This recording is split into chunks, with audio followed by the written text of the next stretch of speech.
सैनी को अपना इस्तीफा भेजा है। सरकारी अस्पतालों में नर्सिंग स्टाफ के स्ट्राइक के बाद यह फैसला लिया गया। रेणु भाटिया ने लिखा, महिला अधिकारों के लिए हमेशा लड़ती रहूंगी।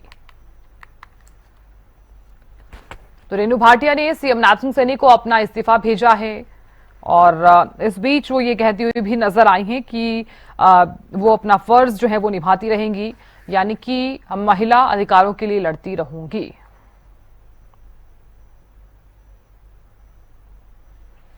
तो चलिए दो तस्वीरें भी आपको दिखा देते हैं। जब प्रदेश भर में नर्सिंग स्टाफ में रोष देखा गया और लगातार जो है वो नर्सिंग स्टाफ काफी गुस्से में नजर आया और इस बीच रेणु भाटिया ने अपने पद से इस्तीफा दे दिया कल। तो अपने इस्तीफे में वो ये कहती हुई जरूर नजर आई कि वो महिलाओं के अधिकारों के लिए हमेशा लड़ती रहेंगी।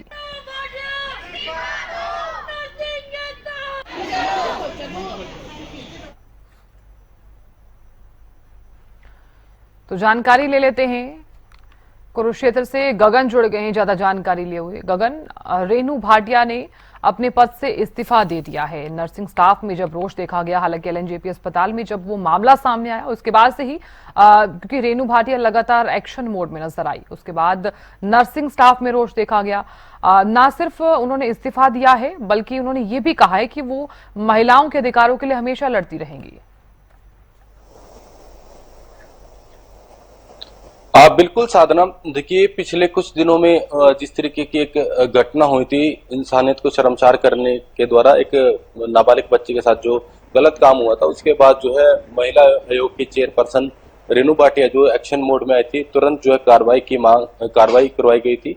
तो ऐसे में जब कुरुक्षेत्र रेणु भाटिया जब पहुंचे थे तो कहीं ना कहीं तमाम जो अस्पताल का पूर्ण रूप से निरीक्षण किया गया था, सीएमओ पीएमओ तमाम जो स्टाफ था वो मौके पर मौजूद था और ऐसे में पीड़िता से भी रेणु भाटिया मिलती हुई नजर आई थी। उसके बाद ही कह सकते हैं जो सच्चाई जो सामने आई थी, उसके बाद जो पीड़िता ने रेणु भाटिया को अपने पूर्ण रूप से जो आप बीती वो बात बताई थी, उसके बाद जो है कहीं ना कहीं रेणु भाटिया पूर्ण रूप से देखिए एक नाबालिग बच्ची के साथ एक ऐसा गलत काम होता, उसके बाद जो है पूर्ण रूप से महिला की चेयरपर्सन थी वो एक्टिव मोड में आई और खासतौर पर जो अस्पताल में जिनकी गलतियों की वजह से जो ऐसा इतना बड़ा देखिए काम हो गया, उसको लेकर जो है कहीं ना कहीं उनका गुस्सा जरूर देखने को मिला था। इसके साथ साथ कल जिस तरीके से रेणु भाटिया की तरफ से जो इस्तीफा दिया गया उसमें साफ तौर पर यही लिखा गया कि पहले भी वो महिलाओं के लिए जो है काम करती आ रही थी और आगे भी इसी तरीके से जो है काम करती रहेगी। लेकिन उस वाकया के बाद जब रेणु भाटिया एलएनजेपी कुरुक्षेत्र पहुंची थी तो उसके बाद जो है नर्सिंग स्टाफ की तरफ से जो है स्ट्राइक भी कर दी गई थी।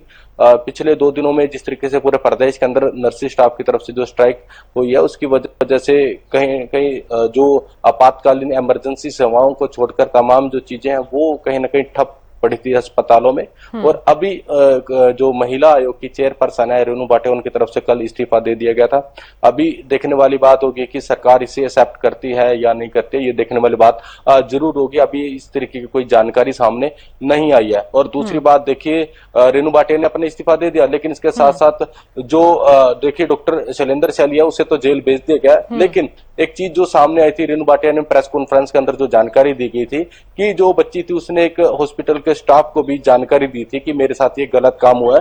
तो कहीं ना कहीं पूर्ण रूप से इस मामले की जांच होनी चाहिए।